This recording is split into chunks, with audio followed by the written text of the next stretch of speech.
ఇప్పుడు no cost cough syrup తో 60 రూపాయల విలువ గల ఇన్హేలర్ పూర్తిగా ఉచితం. దెబ్బకి దగ్గు జలుబు మాయం. శ్రీరామ్ నగర్ లో పోలింగ్ ప్రశాంతంగా సజావుగా సాగుతుంది. ఇప్పుడిప్పుడే ఓటర్లందరూ కూడా పోలింగ్ కేంద్రాలకు చేరుకుంటున్నారు. రైట్, షేక్పేట వెళ్దాం. అక్కడ మా ప్రతినిధి రాధిక ఉన్నారు. రాధిక, అక్కడ పోలింగ్ ఎట్లా కొనసాగుతుంది? పోలింగ్ సరళి ఎలా ఉంది? మొదటి 2 గంటల్లో కేవలం 9% మాత్రమే పోలింగ్ నమోదైంది.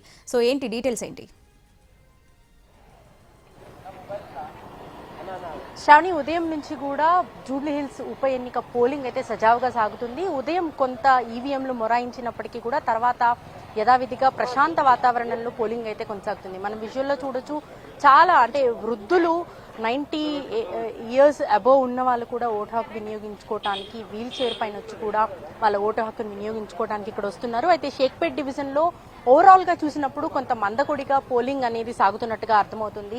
10 గంటలు దాటినప్పటికీ ఇంకా 10% కూడా పోలింగ్ పర్సంటేజ్ దాటలేదు అనేసి క్లియర్ గా అర్థమవుతుంది. ఎందుకంటే దాదాపుగా ఉదయం నుంచి షేక్పేట్ డివిజన్ లోని చాలా పోలింగ్ స్టేషన్స్ తిరిగినప్పుడు మినిమం ఒక 1000 ఓట్లున్న పోలింగ్ స్టేషన్ లో కనీసం ఒక 100-150 ఓట్లు కూడా వేయని పరిస్థితి మనకు పోలింగ్ బూత్లలో కనిపిస్తున్న సిచ్యువేషన్ అయితే ఉంది. అయితే పోలింగ్ బూత్లలో ఇప్పటికే కొన్ని బూత్లలో ఎస్పెషలీ 43, 44, 45 ఆ ఏరియాస్లో బూత్లలో మనకి పోలింగ్ బూత్ల బయట ఏజెంట్లు ఎక్కువగా గుమికూడటము, అట్లాగే ఒక బూత్లో అయితే ఏకంగా ఏజెంట్లే ఓటు హక్కు ఏ గుర్తుకి ఓటు వేయాలి అనేది కూడా వాళ్ళు కొంత ఇన్స్ట్రక్ట్ చేసి ఓటర్లని లోపలికి పంపి కొంత ఇన్ఫ్లుయెన్స్ చేసే ప్రయత్నం చేస్తున్నట్టుగా కూడా తేలింది. కొన్ని బూత్లలో కొంత డిస్టర్బెన్స్ ఉండి ఓటు హక్కు వినియోగించుకోవడానికి వెళ్లే వాళ్ళని ఇన్ఫ్లుయెన్స్ చేస్తున్న సిచ్యువేషన్ అయితే ఉంది.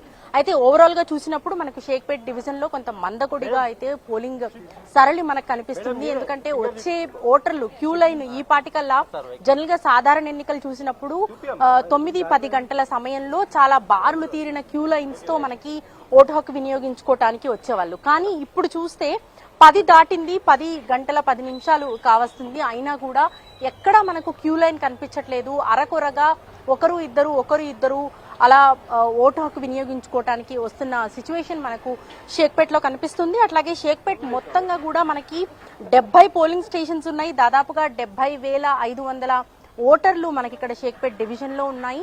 ఇక్కడ కొంత ఓటింగ్ సరళి చూస్తే ఉదయాన్నే అయితే మనకి 2 గంటలు దాటినప్పటికీ కూడా 10% కూడా కంప్లీట్ అవ్వని సిచ్యువేషన్ మనకి ఇక్కడ కనిపిస్తుంది. ఓవరాల్ గా చూసినా కూడా మనకి బూత్లలో కూడా సిచ్యువేషన్, అన్ని బూత్లలో కూడా సిచ్యువేషన్ ఇదే విధంగా మనకు కనిపిస్తుంది. ఎన్నికల అధికారులు ఇచ్చిన లెక్కల ప్రకారం ఓవరాల్ గా జూబ్లీ హిల్స్ ఉప ఎన్నికకు సంబంధించి 9% మాత్రమే అయ్యింది అంటే మనకి ఈ బూత్లలో సిచ్యువేషన్ క్లియర్ గా అర్థమవుతుంది. మనం ఇప్పుడు లైవ్ లో చూస్తున్నాము. ఇక్కడ షేక్పేట్ లో ఇది బూత్ నెంబర్ 16, 17, 18, 19 4 బూత్లు ఇక్కడ ఉన్నాయి. ఈ బూత్లలో కూడా 4 బూత్లు ఉన్నప్పటికీ కూడా జనాలు మనకి ఎక్కువగా కనిపించకపోవటము మందకొడిగా సాగుతుంది అని చెప్పడానికి ఇది ఒక బెస్ట్ ఎగ్జాంపుల్ గా కూడా చెప్పొచ్చు.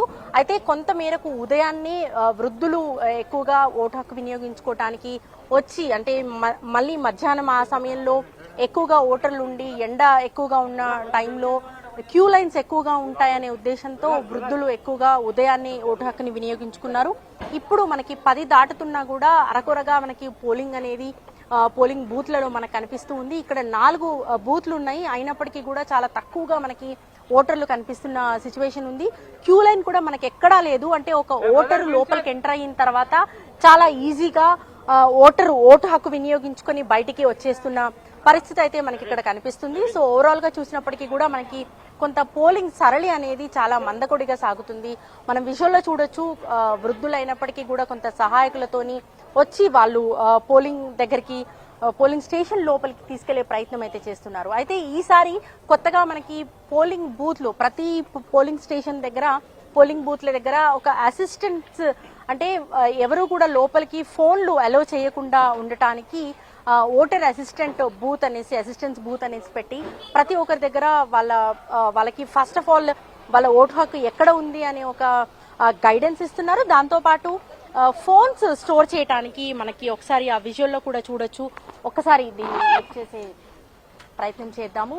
ఇక్కడ ఫోన్లు స్టోర్ చేసుకోవడానికి స్పెసిఫిక్ గా ఈ ఓటర్ అసిస్టెన్స్ బూత్ అనేసి పెట్టి అక్కడ వాళ్ళకి ఆయా ఓటర్లు లోపలికి వెళ్లే సమయంలో ఫోన్స్ లోపలికి అలో చేయకుండా ఉండటానికి కొంత ప్రయత్నం అయితే ఈసారి మొట్టమొదటిసారిగా చేస్తున్నారు. ఈ బూత్లలో మనకి ఓటర్లు వచ్చే వాళ్ళు ఎవరైతే ఉంటారో లోపలికి కొంత ఓటు హక్కు వినియోగించుకున్న తర్వాత ఫొటోస్ తీసి ఇన్ఫ్లుయెన్స్ చేసే ప్రయత్నాలు చేస్తున్నారు అనే ఆరోపణలు ఉన్న నేపథ్యంలో కొంత ఈ assistance booth voter assistance booth అనేది కొంత హెల్ప్ అవుతుందని చెప్పుకోవచ్చు. సో ఓవరాల్ గా మనకి షేక్పేట్ డివిజన్ కి సంబంధించి మందకొడిగా అయితే పోలింగ్ కనిపిస్తా ఉంది. దాదాపుగా 10% వరకు ఇప్పటి వరకు పోలింగ్ అనేది జరిగినట్టుగా అధికారుల లెక్కల ప్రకారం తెలుస్తుంది. శ్రావణి. రైట్ రాధిక, అది షేక్పేట్ డివిజన్ లో పోలింగ్ అయితే మందకొడిగా సాగుతుంది. అంతా పోలింగ్ సజావుగా సాగుతున్నప్పటికీ కానీ మందకొడిగానే అక్కడ పోలింగ్